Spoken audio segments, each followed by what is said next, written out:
C'est quoi l'expression qu'on a qui dit que pour faire une famille, ça prend un village? Je ne sais pas si je l'ai eu comme quoi l'expression. Pour élever un enfant, ça prend un village. Ça prend un village, oui. C'est une façon plutôt séculière à regarder ça, mais la réalité, c'est que spirituellement, c'est vrai aussi, n'est-ce pas? Si ce serait le système à moi, quelqu'un entendrait l'Évangile, le croira, et le Seigneur le prendra tout de suite avec lui. C'est fini. Il me semble que c'est facile, ça. C'est trop facile, hein? Et souvent, on voit comment est-ce que ça prend tout un paquet de monde pour faire une église. Et moi, j'ai tout le temps visualisé, imaginé une église comme une barille dans laquelle on garoche des roches. Puis la barille est installée sur un moteur, puis ça tourne, ça tourne, ça tourne, ça tourne. Qu'est-ce qui arrive avec les roches à la longue? Ça se frotte. Il vient plus petit. Il devient plus petit. Il devient plus lisse. Il y a moins de coins. Commence à être pas mal... c'est beau. Les pierres de même, là, c'est impressionnant. Je sais parce qu'on quand on était petit, on avait un petit kit qui faisait ça, là. Puis on jouait avec ça, puis on mettait des roches, puis ça sortait tout beau, tout poli. Puis j'ai l'impression que l'Église, c'est un peu comme ça. On se frotte l'un contre l'autre, et on apprend des choses, et on maîtrise des choses. Et à la longue, on ne devient plus comme on était avant, n'est-ce pas? Plus poli. Plus poli, hein? Dans plus qu'une sens. Mais ça prend du monde pour venir ensemble, pour louer le Seigneur ensemble, pour prier le Seigneur, et prier l'un pour l'autre, et pour s'occuper de l'un et l'autre, et pour étudier la parole de Dieu, pour le connaître, le Seigneur, et puis ensuite de mettre ceci en pratique dans nos vies. Chaque Église a un groupe de personnes, et chacune de ces personnes ont une histoire propre à eux, unique, comme l'Église d'Emmanuel. Comme l'Église d'Éphèse. Et d'ailleurs, c'est ça qu'on veut faire. On veut faire le tour pour en arriver justement à comprendre comment on a cette épître aux Éphèses. On veut se préparer. Et pour se préparer, on a pensé de faire, c'est de faire un genre de survol de comment l'Église d'Éphèse s'est formée. Et puis ensuite, qu'est-ce qui est arrivé pendant 40 ans, de l'an 50 jusqu'à l'an 90. Parce que les Écritures nous donnent beaucoup d'informations sur l'Église d'Éphèse. Des places, des fois, qui est complètement inattendues. Il y a des choses dedans qu'on dit, ça se peut-tu que ça, c'est l'Église à laquelle Paul a écrit de telles lettres? Et puis, c'est fascinant de voir toutes ces choses-là. Alors, une des choses qu'on a dit, c'est qu'une Église commence longtemps en avant avec des individus que Dieu prépare d'avance. Si on pense à Emmanuel, chacun de nous, on est venu à différents moments. Il y en a qui sont venus récemment, il y en a d'autres qui ça fait 10 ans, 15 ans, 20 ans, 30 ans. Et même, l'Église a commencé il y a 40 ans. Mais avant le 40 ans, il y avait M. Bill Phillips, pasteur. Il était à Huntsic, il travaillait à Huntsic, et puis il a embauché mon père comme son assistant. Et les deux ont travaillé longtemps à Huntsic pour voir l'Église grandir, à un point que ça débordait. Et qu'est-ce qu'il fallait faire? Il fallait trouver d'autres options. Ils cherchaient des bâtiments, ils cherchaient des terrains. Mais une des choses qu'ils ont considéré, évidemment, c'est de se diviser. Et quand ils sont divisés, ils ont redivisé. Et puis, finalement, il y a un groupe qu'il y avait ici dans l'ouest de l'île pour commencer. Et ça fait longtemps avant 1985. Longtemps avant ça, c'était dans les branles. Et le Seigneur avait préparé les cœurs, avait préparé des individus. Et dans l'Église d'Éphèse, c'est la même histoire. Éphèse a commencé avec des individus. Et ce matin, la semaine passée, on a voulu regarder un peu les individus qui ont contribué à la démarche. Et on a vu que la première personne qu'on a regardée la semaine passée, c'était l'apôtre Paul. Il a connu le Seigneur face à face. Il l'a rencontré sur le chemin de Damas, Actes chapitre 9. Mais le Seigneur n'était pas fini avec lui juste là sur le chemin de Damas, mais il avait préparé toute une série de choses dans sa vie pour l'amener à arriver à être l'évangéliste, l'enseignant, le pasteur comme on l'a connu dans ses différentes lettres. En fin de compte, si tu veux voir la conversion de l'apôtre Paul, on voit qu'autrefois il était Saül, et en Actes chapitre 9, on voit cette conversion. Et ensuite, on a vu littéralement la sanctification de l'apôtre Paul. Et ça a pris de chapitre 10 jusqu'au chapitre 28 d'Actes des apôtres. Pourquoi? Parce qu'il y a tellement de choses qui arrivaient. Et même plus tard dans la vie de l'apôtre Paul, il avait besoin d'une conversion de le judaïsme vers le christianisme. Et l'idée, c'est qu'on pense souvent que c'est un changement automatique. On tourne un switch et puis l'interrupteur fait en sorte qu'on devient chrétien instantanément. Mais la réalité, c'est qu'on amène beaucoup de bagages avec nous, n'est-ce pas? Et ça, c'est normal. C'est très, très normal et ça prend du temps à bien régler toutes ces choses-là. On a vu la semaine passée, on a parlé de le fait que l'apôtre Paul, lorsqu'il a commencé avec un voyage missionnaire. Les anciens de l'Église à Antioche ont décidé de mettre à part Barnabas et Paul pour un voyage missionnaire. Ils sont traversés sur l'île de Chypre. Ensuite, ils sont rentrés dans la partie sud de la Galatie. Et puis, ils ont fait plusieurs arrêts dans plusieurs villes. Et est-ce que vous vous souvenez, j'essaie de vous donner juste un aperçu de son système. L'apôtre Paul a un système grâce à sa conversion, grâce à son arrière-plan. C'est quoi la première chose qu'il faisait quand il arrivait dans une ville, Charles? Il arrivait dans les synagogues, prêchait aux Juifs. Et on va dans la synagogue. Et on a dit qu'il y a des raisons pour lesquelles il va dans la synagogue. Premièrement, je veux dire, c'est parce que c'est un réflexe. L'apôtre Paul, c'était un bon petit garçon juif. Et les garçons juifs, ils passent leur temps où? Dans la synagogue. Deuxième chose, qu'est-ce qu'on a dans la synagogue qu'on n'a pas ailleurs? On a des rouleaux, des parchemins. On a l'Ancien Testament. Et si on veut enseigner, si on veut apprendre, c'est la meilleure place d'y aller, on va dans la synagogue. Alors, c'était une place où on avait accès à la parole de Dieu, à la parole qu'ils avaient à ce moment-là. Et pour un enseignant, quelqu'un qui croit dans le Seigneur Jésus-Christ, quelle meilleure place que de retourner dans l'Ancien Testament? Genèse chapitre 3, hein? On parle à Ève et on dit que de ses enfants va sortir celui qui va écraser la tête du serpent. Déjà, on a, chapitre 3, on commence à annoncer l'arrivée du Messie. Et puis, on va, à travers l'Ancien Testament, histoire après histoire, image après image, on a vu les images de Joseph et Jésus, encore des images de notre Seigneur qui va venir, des choses qu'il va faire, des choses qu'il va accomplir. Quelle meilleure place d'y aller que dans la synagogue. Et j'en parle un peu ce matin parce que ça va continuer à être un thème qu'on va revoir à travers les passages qu'on va regarder ce matin. Et à la fin de premier voyage, ils sont retournés à Antioche et puis Barnabas a dit qu'il veut retourner sur l'île de Chypre. L'apôtre Paul, il ne veut pas y aller, il veut partir à nouveau. So, lui part avec un autre bonhomme, Silence, et il s'en va, eux autres, faire un deuxième voyage. Et dans le deuxième voyage, ce qui diffère beaucoup, c'est qu'ils passent au nord les villes où ils ont fait leur premier voyage. Ils continuent plus vers la Macédoine, et ensuite ils arrivent à Corinthe après avoir passé par Athènes. Et de là, il va partir, il va aller à Éphèse, et ça va être la première rencontre que l'apôtre Paul va avoir avec les Éphésiens.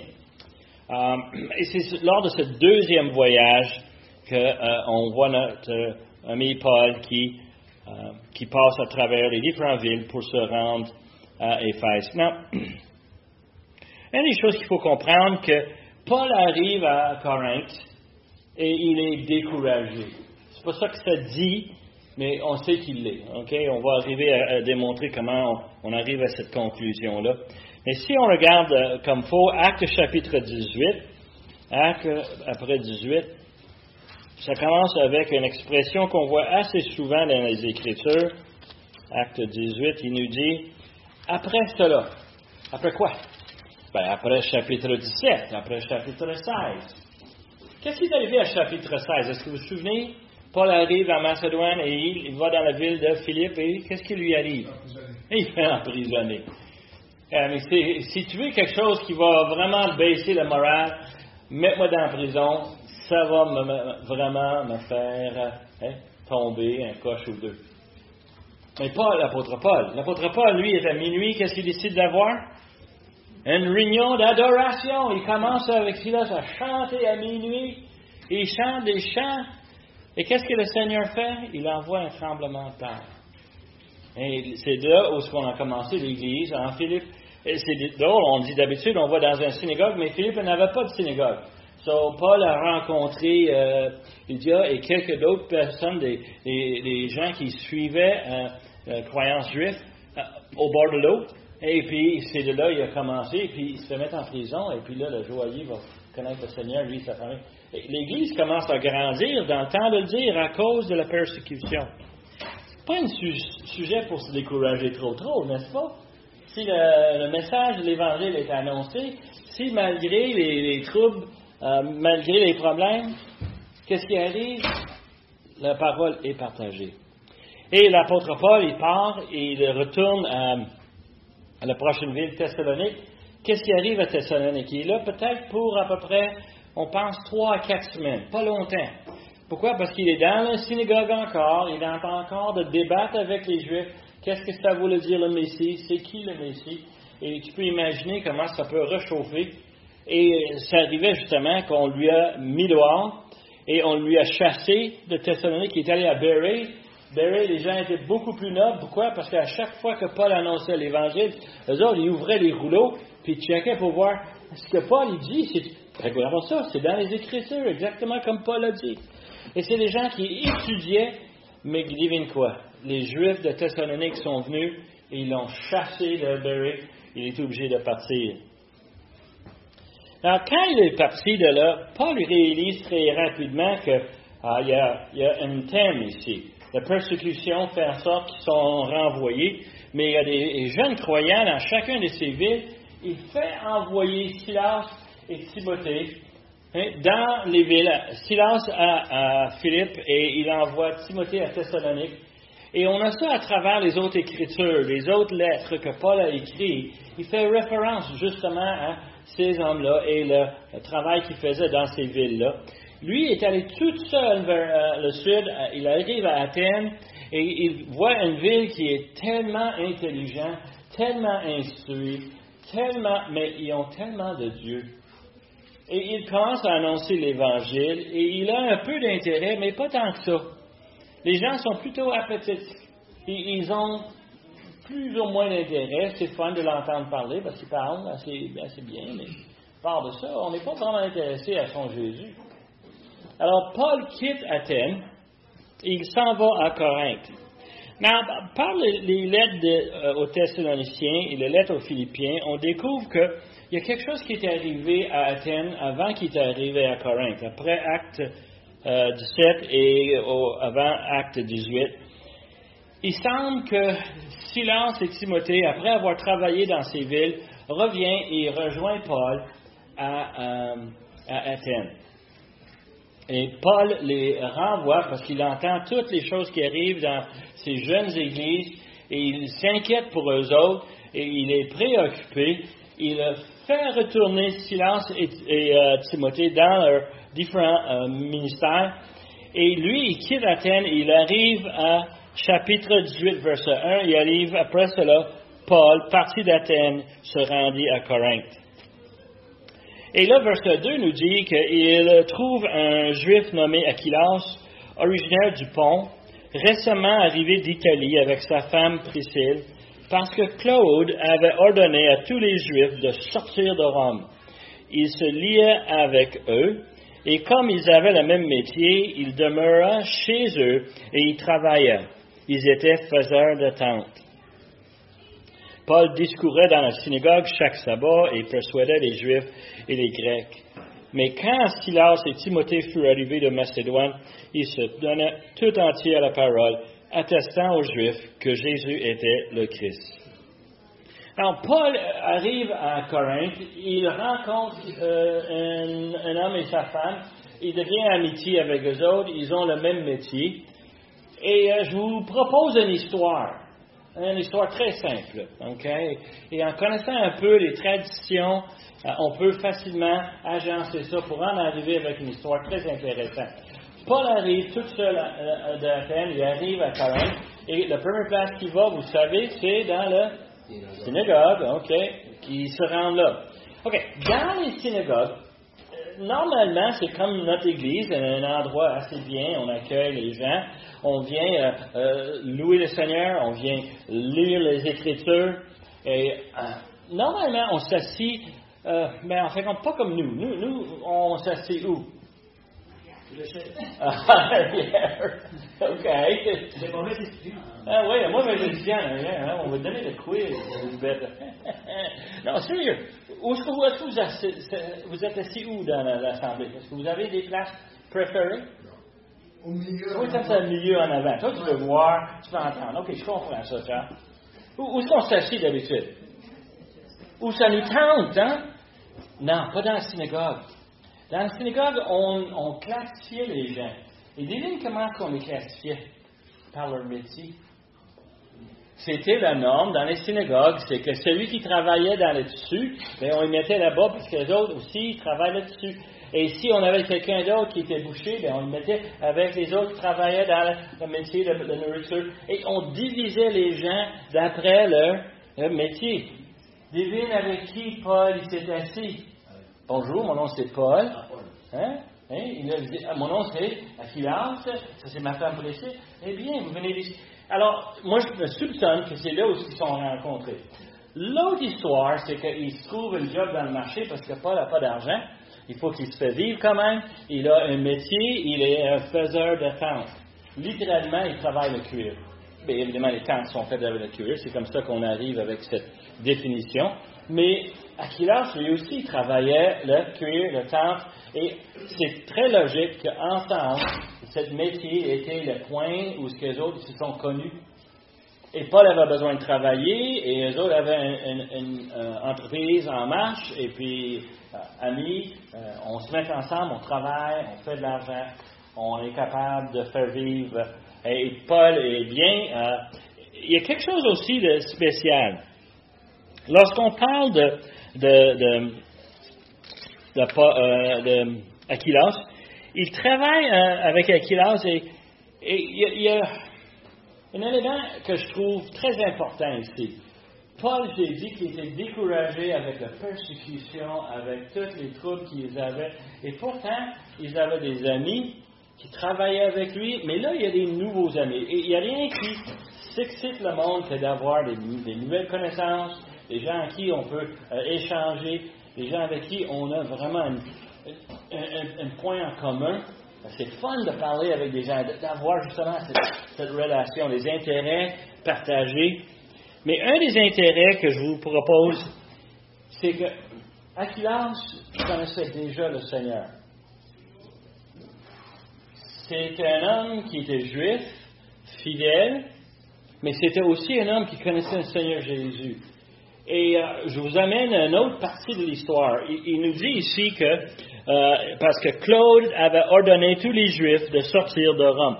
Pourquoi est-ce que Claude va renvoyer les Juifs? C'est parce qu'il est raciste? Rome était remplie de toutes les nations, de toutes les places.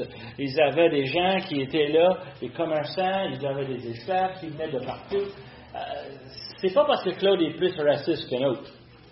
Et lorsqu'on lit les historiens du temps, du siècle, on découvre qu'à Rome, il y avait un irritant pour la population à Rome. Et Claude a embarqué dans ce scénario.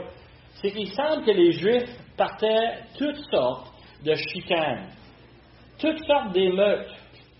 Et puis ça a l'air que c'était fort, c'était violent, c'était évident. C'est pas une petite chicane dans un coin. Non, c'était public, dans les marchés, partout. Et le problème, c'est que est-ce que les Juifs étaient des gens normalement batailleurs? Pas vraiment, naturellement, c'est pas les Juifs qui étaient batailleurs, sauf sur un sujet. Quel sujet? En les croyances en Dieu. Et pour dire que nous donnons alors que l'Éternel, on ne peut pas produire. Laissez ça. OK, hein? Laissez ça comme loi. Il n'acceptait pas laisser ça comme. Qu'est-ce que Paul a vécu depuis son premier voyage? Il va dans un synagogue, il enseigne jusqu'à temps que les gens se choquent, il le jette dehors. Il y a même une place où on a essayé de le lapider. C'est les Juifs qui n'en veulent pas de notre Seigneur Jésus. Et dans les commentaires, ce qu'on lit, c'est qu'on soupçonne que Aquilas et les autres chrétiens à Rome étaient verbal, il se disait, il annonçait l'Évangile, les Juifs n'aimaient pas ça, ça faisait que ça criait à un point que ça devenait des chicanes. Claude a dit, j'en ai assez de ça, dehors tous les Juifs. Parce que pour un Romain, il n'y a pas de différence pour lui entre un chrétien et un Juif. Les deux ne sont pas polythéistes, OK? Comme tu as dit tantôt. Les deux, ils croient dans un seul Dieu. Et les chrétiens, c'est juste un secte des Juifs. Ça ne vaut pas la peine de les séparer. Pour eux autres, ils voient ça comme un seul problème. Dehors, ils les renvoient de Rome. Alors, Aquilas, avec son métier, il est capable de travailler n'importe quelle ville. N'importe qui a besoin de faire des tentes, réparer le cuir. On va le voir. Le gars dans le marché qui fait ça. Ah, regardons ça. Aquilas est là, tout est équipé, prêt à faire le travail, collecter de l'argent. Il s'installe à Corinthe. Et la semaine passée, j'ai mentionné que Corinthe était une ville, c'est une ville commerciale, internationale. C'est la seule place, si vous allez du nord au sud de Grèce, que tu peux passer, c'est par Corinthe. Parce que la terre est étroite à ce point-là. C'est la place où ce que tout le monde passait. C'est la place où ce que tout le monde venait. Et quand ils venaient là, ils venaient du nord ou du sud pour échanger. Meilleure place à faire le commerce. Et ensuite, qu'est-ce qui arrive? Les gens qui partent de l'ouest, qui viennent de l'est, devinent quoi? Ils n'aimaient pas faire le tour. Ils arrivaient à l'ouest de Corinthe. Il y a une petite ville où sur la mer, on ramassait toutes les marchandises, on les transportait à pied jusqu'à l'autre côté. Et puis, devinez quoi? Il y avait un autre port à l'autre côté de Corinthe. Et c'est une distance d'à peu près 5 000, 8 kilomètres. C'est pas loin. On traversait ça. Et puis, quelle meilleure place à arrêter mais dans la grande ville de Corinthe? On peut faire tout ce qui se fait à Corinthe, et Corinthe est reconnu pour son péché. Toutes sortes de débauches qui se faisaient là. Quelle meilleure place à venir. Quelle meilleure place à venir quand notre tente est déchirée, et on va aller dans le marché, et on va le faire réparer. Aquilas, il s'installe là avec son épouse, il commence à travailler, et devine quoi? Il rencontre cet apôtre Paul. Et Paul découvre qu'ils sont des chrétiens, et pour lui, c'est une connexion instantanée. C'est vraiment deux personnes qui se comprennent, qui se connaissent très bien, et il a beaucoup de facilité. Et ça encourage l'apôtre Paul. Un point qui arrive dans la synagogue, puis il recommence encore à enseigner. Puis je suis sûr, de temps en temps, il regarde le quartier, les faiseurs de tentes, et puis il regarde Priscille, et puis Aquilas, et puis il se donne un clin d'œil. On annonce l'Évangile. Et alors, c'est vraiment des ouvriers ensemble. Et on sait que c'est tellement bon, il devient de plus en plus encouragé. Et ce qui est fascinant aussi, c'est que Paul discourait dans la synagogue chaque sabbat, verset 4. Il persuadait les Juifs et les Grecs. Mais quand Silas et Timothée furent arrivés de la Macédoine, il se donna tout entier à la parole, attestant aux Juifs que Jésus était le Christ. Alors, quelque chose qui arrive, Timothée et Silas arrivent, eux autres arrivent de la Macédoine, ils arrivent de Philippe, ils arrivent de Thessalonique.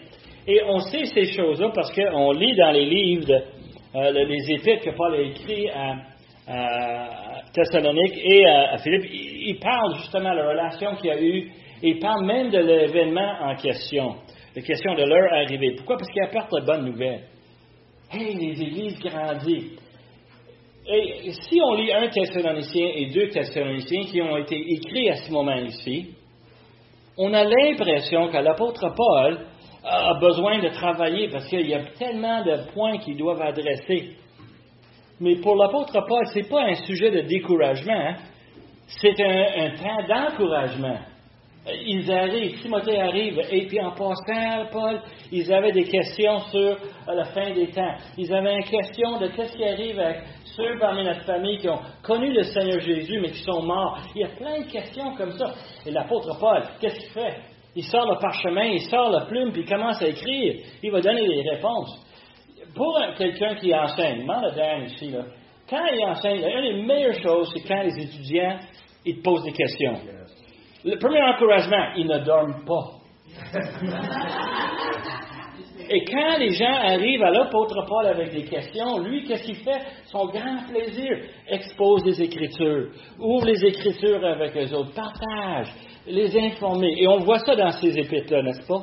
On voit comment est-ce que Paul, il part avec une passion, il est encouragé. C'est plus le gars découragé d'Athènes, où que personne ne veut rien savoir. Puis, non, là, il est impliqué dans le ministère. Savez-vous que l'apôtre Paul a écrit l'épître de Romains où? Dan, tu le sais. Probablement. Et il l'a envoyé à Rome, mais lui, il était à Corinthe. Comment ça se fait qu'il savait qu'il y avait une église à Rome? Aquilas. Et ils ont pris, et tout à coup, on a ce livre, cette épître de doctrine tellement bien instruit. Et on voit comment est-ce que l'apôtre Paul pensait, comment est-ce qu'il lui réfléchissait. Mais c'est à cause d'eux autres. Eux autres, ils ont dit, mais regarde, nous, on a quitté Rome, mais on a laissé un paquet de non-juifs qui connaissent le Seigneur, mais ils sont tout seuls à ça. Et on a amené avec nous tous nos rouleaux. Ils n'ont pas la parole de Dieu. Et l'apôtre Paul qui s'y est pris prend le temps de adresser les besoins des églises. Il y a une église à Rome. J'aimerais un jour aller la visiter. C'est ça qu'il dit. Et il est en train de leur donner des chapitres après chapitres de doctrine, d'encouragement, d'exhortation. Paul est vraiment pompé. À Corinthe, Paul devient pompé. Une autre chose qui arrive à Corinthe, plus loin ici dans le chapitre 18, Dieu va paraître à Paul et il va dire, reste ici. Il y a beaucoup de monde ici qui doit être touché par la parole. Je veux que tu restes ici. Alors, Paul a resté plus longtemps à Corinthe que presque n'importe où ailleurs. Il y a une autre exception, puis on va y arriver. Mais il a resté presque 18 mois.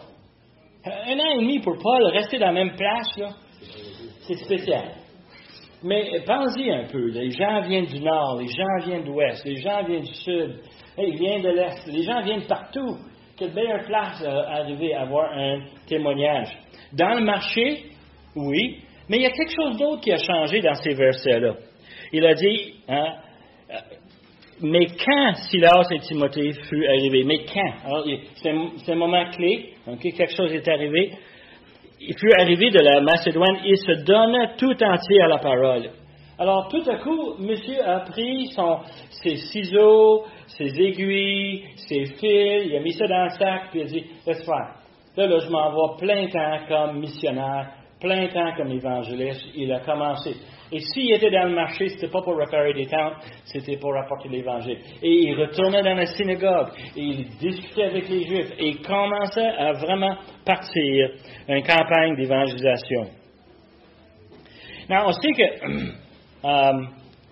Timothée venait de Thessalonique spécifiquement, parce que dans le chapitre 3, verset 1 de 1 Thessaloniciens, Paul de « Quand j'ai envoyé Timothée chez vous », et la même chose avec Silas. Donc, quand Silas est arrivé de Philippe, il a amené les bonnes nouvelles, mais il a amené d'autres choses. Qu'est-ce qu'il a amené? Il a amené la bonne nouvelle, ça va bien l'Église, on a travaillé ensemble, on a étudié la parole, mais il y a quelque chose d'autre. C'est reconnu dans les lettres de Paul que les gens de Philippe étaient généreux. Malgré leur pauvreté, ils donnaient. Silas est arrivé avec un sac d'argent. Et là, Paul dit, sac d'argent, travailler dans le marché, l'Évangile. Laisse faire le marché. J'ai mon argent, je suis capable de vivre, je suis capable de payer mes gars. Viens-t'en, on s'en va, on va en campagne d'évangélisation. Et c'est comme ça qu'il est arrivé. Tu peux-tu voir comment il devient encouragé? Un homme qui était éprouvé, qui était persécuté. Et là, tout à coup, il arrive, et là, ses amis sont là, il y a des nouveaux amis, on a à cœur un ministère dans une grande ville. L'apôtre Paul, littéralement, il est prêt à aller au ciel, mais il va rester un peu parce qu'il y a encore des gens à aller chercher. Il est excité, il est stimulé, il a plein d'encouragement. Alors, il va continuer à prêcher dans la synagogue jusqu'à quand? Vous savez, on en a déjà parlé. Jusqu'à quel moment? Il va prêcher dans la synagogue jusqu'à temps qu'on lui envoie, on jette dehors, c'est ça. Alors, devine qu'est-ce qui arrive? Chapitre 18, on va lui jeter dehors. Et quand il sort du synagogue, il va secouer la poussière de son menton. Vous savez qu'est-ce que ça veut dire, ça? Oui. Qu'est-ce que ça veut dire, Charles? Ne reçoit pas votre parole, souffrez la poussière et allez-y. Allez-y ailleurs. Un témoignage pour dire qu'un homme de Dieu est venu vers vous et que vous l'avez rejeté. Et ça, c'est une tradition juive. Les Juifs, lorsqu'ils quittaient Israël pour aller en voyage d'affaires, ils allaient à la frontière, ils enlevaient la poussière de leurs sandales parce qu'ils ne voulaient pas amener la poussière d'Israël chez les païens. Et puis quand ils revenaient de faire affaire là-bas, qu'est-ce qu'ils faisaient? Ils arrivaient à la frontière, ils secouaient la poussière pour ne pas amener la poussière étrangère dans le pays d'Israël. C'était une pensée judaïque et Paul le faisait en disant, c'est dans tes problèmes. Moi, je t'ai annoncé l'Évangile. C'est à toi maintenant à faire quelque chose. Hein? Il prend le symbole, il s'en sert. Paul, malgré qu'il est un chrétien, est encore un petit gars juif. Okay? Et il y a d'autres exemples de ça dans le chapitre 18, on va voir. Que Paul, malgré le fait qu'il connaît le Seigneur Jésus, qu'il annonce l'Évangile, il est vraiment un chrétien, mais de l'autre côté, il a quoi? À cœur les frères et les sœurs hébreux. Et nous, on sait, parce que quand on lit l'Épître aux Romains, Paul, il ne peut pas s'empêcher dans le chapitre 9, 10, 11, de parler de quoi? Ses frères. Comment est-ce qu'ils ont à cœur, ses frères? Si je pourrais donner même ma vie, hein? Il a à cœur. Littéralement, quand il quitte le synagogue, il est fâché, il est frustré avec ses frères hébreux. En passant, lis comme il faut, et devine quoi? Paul, il va s'installer ailleurs. Où est-ce qu'il va? Chez un croyant qui habitait la maison à côté de la synagogue. Encore pire, hein? On rentre dans la synagogue, mais où est-ce qu'ils vont tout ce monde-là? Ben, ils vont dans la maison de Justice à côté. Pourquoi? Parce que lui, il est en train d'accueillir Paul pour entendre encore cette Jésus, cette bonne nouvelle de Jésus, à côté du synagogue, juste l'un à côté de l'autre, là. Ah, mais sais-tu quelque chose? La vraie compétition, hein, c'est quand c'est l'un à côté de l'autre, là. C'est ça qu'on pense, nous autres. On devrait aller ouvrir une entreprise juste en face de chez vous, s'assurer que vous le savez, que nous, on est là. C'est tout ça que Paul a fait.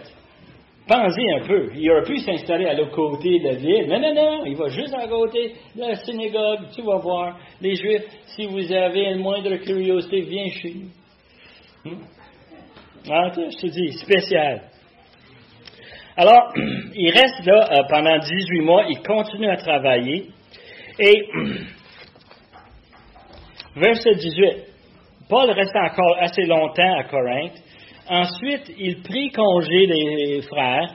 Il s'embarqua pour la Syrie avec Priscille et Aquilas, après s'être rasé la tête à Cenchreae, car il avait fait un vœu. Il arrive à Éphèse et Paul laissait ses compagnons. Alors, l'apôtre Paul a fait un vœu. Combien de vous faites des vœux? Chez nous, on a une boîte pour ça. À mon anniversaire. À ton anniversaire, hein? Le jour de l'an. Chez nous, on avait une boîte, un petit boîte de bois, puis ça avait sorti ça.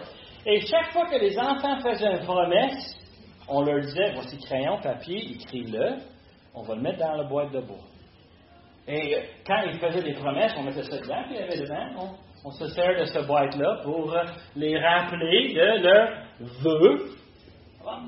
Ici, c'est semblable, mais c'est pas tout à fait ça. Dans la Torah, dans les premiers livres de Genèse, Exode, Nombre, Deutéronome, tous ces livres-là, on a la loi. Et dans la loi, dans Nombre chapitre 6, versets 1 à 6, on a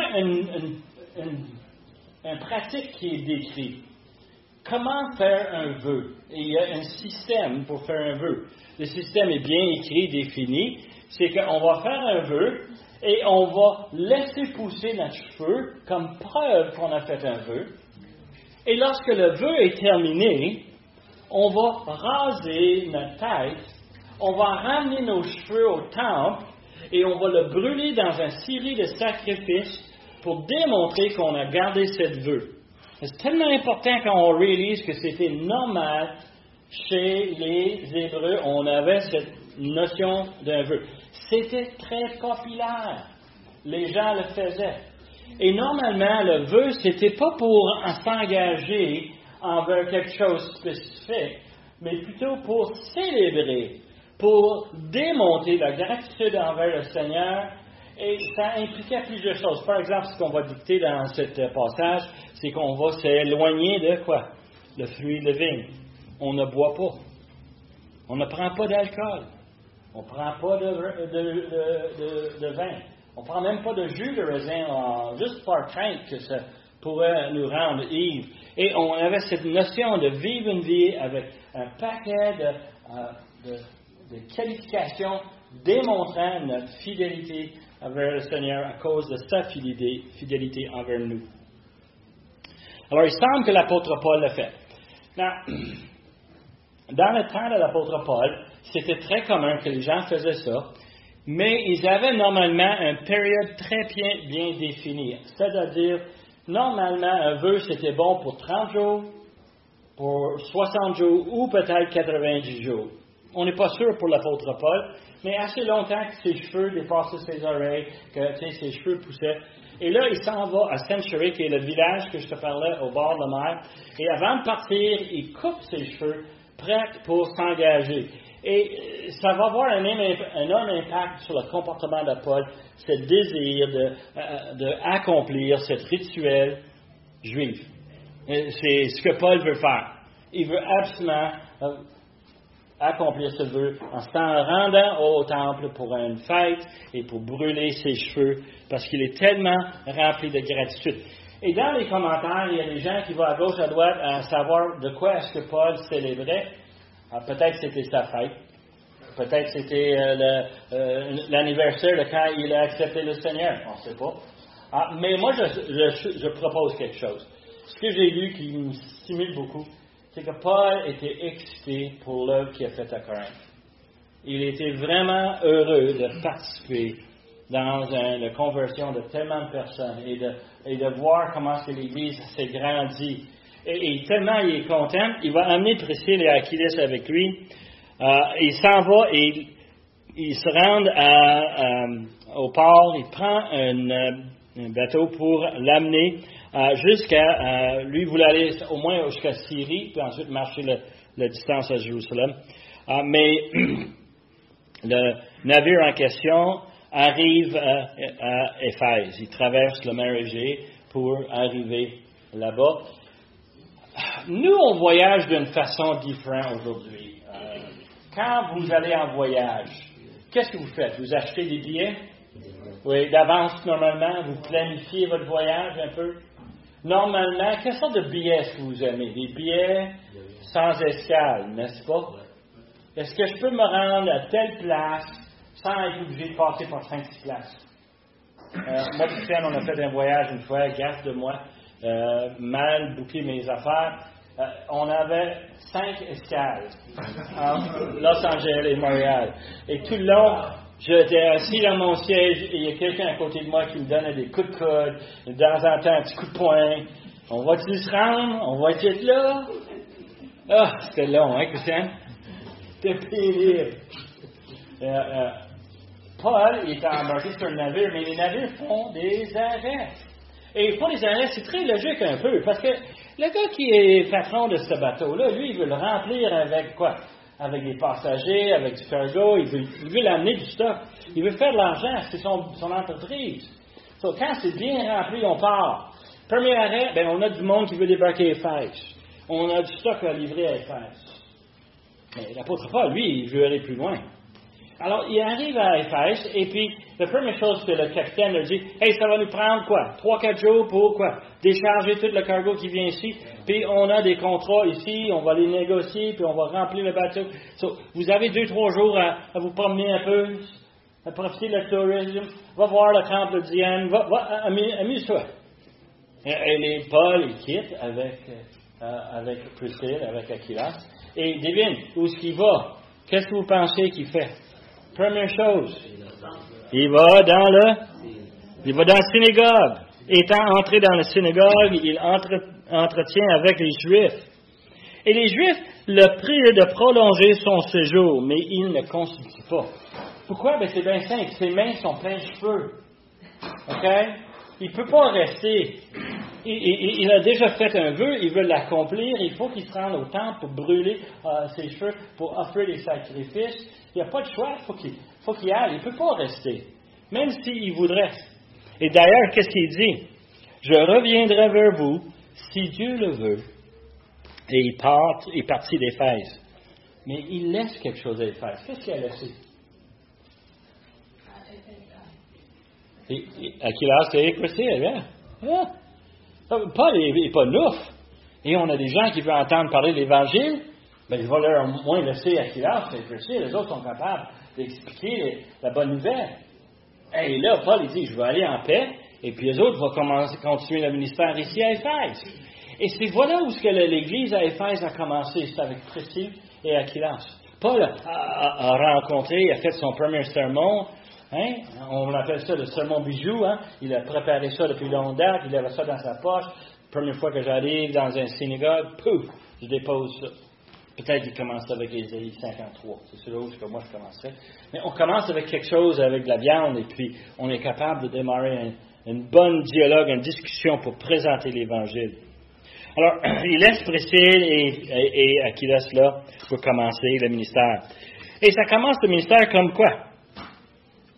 Comme une cellule dans la maison. Je suis sûr que Priscille et Aquilas ont trouvé un appartement, et puis il invite les gens à venir manger, et puis leur parler de l'Évangile. Tu as des questions dans la synagogue? Mais viens me voir.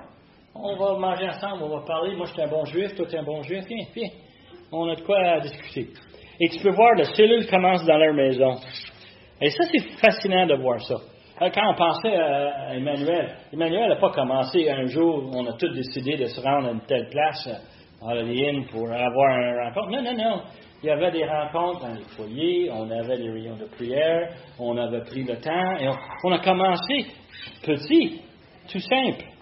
Et d'ailleurs, qu'est-ce qu'on commence avec des cellules chez nous? C'est la même chose. Qu'est-ce qu'on fait dans la cellule? On parle de la parole de Dieu, on parle de les besoins des frères et des sœurs, on parle des voisins qui ont besoin d'entendre l'Évangile. On prie pour eux autres. On amène devant le Seigneur leurs besoins, nos besoins. C'est ça, c'est l'entité de la cellule. C'est une petite mini-église. Ça commence comme ça. Et on voit... Et ça grossit, justement, oui. Ça se multiplie même. Alors, on a ici, Paul, il continue son voyage vers Jérusalem. Et lorsqu'il arrive à Jérusalem, il va compléter son vœu. Et il va retourner à verset 22 et 23, il va retourner à Antioche. Alors, pourquoi Antioche, après aller à Jérusalem? C'est parce que c'est là où il a commencé. C'est l'Église qui lui a envoyé. Il retourne pour leur parler de leur rapport. Puis tu peux imaginer qu'est-ce qu'il va dire. Il va raconter comment il est allé à Philippe, comment il est allé à Thessalonique, à Bérée, à Athènes, il est allé à Corinthe. Et il va parler, surtout, je suis sûr, de Corinthe, comment il a rencontré Aquilas et Priscille, comment ils ont commencé un travail là-bas. Et c'est vraiment un sujet de louange pour les gens d'Antioche qui l'ont envoyé l'apôtre Paul de savoir que toutes ces églises ont été commencées avec ces efforts. Mais, vous pouvez imaginer que c'est pas fini là, n'est-ce pas? Hein? Paul, il va faire un troisième voyage. Il va partir d'Antioche. Et devine quoi, tu le sais comme moi. Le Seigneur va le ramener à l'Éphèse, n'est-ce pas? Mais entre-temps, pendant que lui, il fait tout le fin de son deuxième voyage, et puis il recommence le troisième voyage, à Éphèse, Aquilas et Priscille travaillent. Verset 24 de chapitre 18. Un Juif nommé Apollos, originaire d'Alexandrie, homme éloquent et versé dans les Écritures, vint à Éphèse. Il était instruit dans la voie du Seigneur et fervent d'esprit. Il annonçait et enseignait avec exactitude ce qui concerne Jésus, bien qu'il ne connût que le baptême de Jean. Il se mit à parler librement dans la synagogue. Aquilas et Priscille, l'ayant entendu, le prirent avec eux et lui exposèrent plus exactement la voie de Dieu. Now, c'est un homme qui arrive en Éphèse. C'est un homme juif. Il arrive et il enseigne. Il connaît ce qu'il dit ici, les Écritures. Il connaît la voix du Seigneur. C'est quoi la voix du Seigneur? Nous, on pense que la voix du Seigneur, c'est La parole de Dieu. la parole de Dieu. Amen. Et quoi? Le plan de salut. Mais en lisant plus loin, on découvre que lui, il ne semble pas bien comprendre le plan de salut. Il comprend très bien l'idée de l'Ancien Testament annonce l'arrivée du Messie. Il connaît le baptême de Jean. Alors, juste pour vous donner un peu une perspective, le baptême de Jean, c'était quelle sorte de baptême? Repentance, exact. On arrive et on se prépare pour l'arrivée du Messie. On commence avec quoi? La repentance de nos péchés. Tourne de nos péchés. Mais quelqu'un qui se repent de ses péchés, est-ce que c'est suffisant pour avoir la vie éternelle? Oui. Non. Non. Ça parle plus que ça. Il y a beaucoup de voleurs qui se répandent d'avoir volé, mais ils continuent à voler. Ah! Et c'est ça le problème. Prends son deux brigands sur la toit. On a un qui est là et il dit à l'autre, pourquoi est-ce que vous moquez de celui-ci, ce Jésus? Hein, il n'a fait rien de mal, mais nous sommes les voleurs, nous sommes les brigands, nous sommes coupables. Et là, c'est fun, il repentit de ses péchés à 2 minutes, mais il fait quand même, n'est-ce pas? Et ce qui est plus important, c'est qu'il tourne vers le Seigneur et dit quoi? Souviens-toi de moi quand tu reviendras dans ton règne. C'est quoi ça? Je mets ma confiance en toi. Repentance, c'est essentiel. Voilà. Foi dans le Seigneur, encore plus. Amen. Et je vous dis tout de suite, c'est très difficile d'avoir foi dans le Seigneur et pas avoir repentance. Le jeune homme riche qui est venu et a dit, Seigneur, qu'est-ce que je dois faire? As-tu gardé la loi? Oui, j'ai gardé la loi. OK, cool. Hein? Puis là, il dit quoi? Vends tout et viens, suis-moi. Et il voulait, mais pas assez. Hein? Le jeune homme riche désobéissait au premier commandement. Amen. Ses possessions, il passait avant Dieu. Ben oui. Et ça paraît dans ses comportements, n'est-ce pas? Oui, ouais. Alors, on voit cette situation. Apollos arrive, il est un homme qui nous dit éloquent. Le mot grec pour éloquent ici veut dire que c'est un homme très instruit. Nous, on pense éloquent à quelqu'un qui parle bien, mais qui parle bien parce qu'il a beaucoup de connaissances. Et on nous dit qu'ensuite, il était versé dans les Écritures. Le mot versé, c'est une personne qui expose bien la parole de Dieu. So, lui, il connaît l'Ancien Testament. Et il faut comprendre un peu l'histoire. Il vient d'une ville d'Alexandrie. Sa formation était aux meilleures écoles hébreux imaginables. Alexandrie était connue comme étant un centre de formation. Ils avaient des bibliothèques, ils avaient les lectures. À un tel point, beaucoup des commentaires vont nous faire référence, pas à l'Ancien Testament hébreu, mais à l'Ancien Testament qui était traduit de l'hébreu en grec par le Septante. Vous avez entendu ça, le Septante? C'est 70 érudits dans l'Ancien Testament qui ont dit le monde est grec, on doit traduire ça dans un langage courant pour ceux qui habitent loin et ils ne sont pas formés dans l'hébreu. Nous, on va leur préparer une traduction. Comme nous, les Français, comme nous, les anglophones, on est obligés de garder une traduction. Mais les autres, il y avait une traduction. Une traduction qui était très précise, qui était littérale, qui était très bien respectée. Et devine qui? Devine où? C'était Alexandrie. D'où venait Apollos? Apollos était un homme vraiment bien formé. Mais il connaissait le baptême de Jean. Les commentaires disent que probablement il était un homme curieux. Il a quitté l'Égypte, l'Alexandrie, pour se rendre en Israël. Pourquoi? Entendre parler de ce bonhomme dans le désert qui l'enseigne. Il va le voir et il est touché par le message. Il est inspiré par le message. Mais probablement, Apollos n'a pas vu la crucifixion ni la résurrection. Et c'est pour ça que Priscille et Aquilus l'entendent enseigner, puis on dit, ouf, on l'invite-tu pour dîner? Qu'est-ce que tu en penses? On va amener Apollos manger. Manger un bon repas ensemble, puis on va le remplir bien comme il faut. Et lorsqu'il est rassasié, on dit, hey Apollos, je veux te parler d'une couple de choses. Moi, c'est ça que j'imagine. Mon imagination travaille bien fort. Mais je peux voir Priscille et Aquilus qui ont mis le bras autour. Ils disent, viens avec nous. On va avoir du temps ensemble. Et ils vont quoi? Ils vont l'instruire. Et devine quoi? Apollos, un homme instruit, un homme qui a vraiment à cœur les Écritures, il ne prend pas ça à la légère. Il prend ça et quoi? Il devient évangéliste. À un tel point qu'on nous dit, verset 27, comme ils voulaient passer en Achaïe, les frères y encouragèrent et écrivaient aux disciples de le bien recevoir. Tu peux voir un peu où ce que dans les églises, où ce que Paul a commencé les églises, il est dans les synagogues, on le jette dehors, on est obligé de le rencontrer dans les foyers. Devine quoi? Il y a un juif qui arrive, il va certainement se rendre aux synagogues, il va commencer à enseigner, et les chrétiens vont dire, c'est-tu un bon gars? Et évidemment, Priscille et Aquilus vont leur donner des lettres pour qu'ils puissent déposer dans le chemin, puis dire, hey, voici, ton ami Aquilus m'envoie avec bénédiction. OK. Si Aquilus lui donne bénédiction, on va le prendre au sérieux. Alors, il s'en va à Corinthe. Et je vous dis ça parce que vous savez très bien en lisant 1 Corinthiens que l'apôtre Paul a écrit. En passant, on pense qu'il a écrit d'où? Est-ce que vous savez un peu? D'où est-ce que l'apôtre Paul a écrit 1 Corinthiens? On pense peut-être Éphèse. Plus tard, dans son 3e voyage, quand il arrive à Éphèse, il va envoyer une lettre. Et qu'est-ce qu'il dit dans son lettre? Il dit, n'oubliez pas, moi j'ai semé, mais qui a arrosé? Apollos. L'apôtre Paul était très conscient, et il entendait les nouvelles, et il sait très bien qu'Apollos s'est rendu à Corinthe, et il a commencé à enseigner, et il a continué le travail qu'il avait fait. Et l'apôtre Paul est fier, il est content, et il se voit comme étant entouré de coéquipiers. Alors on voit comment le Seigneur l'a béni, l'a envoyé.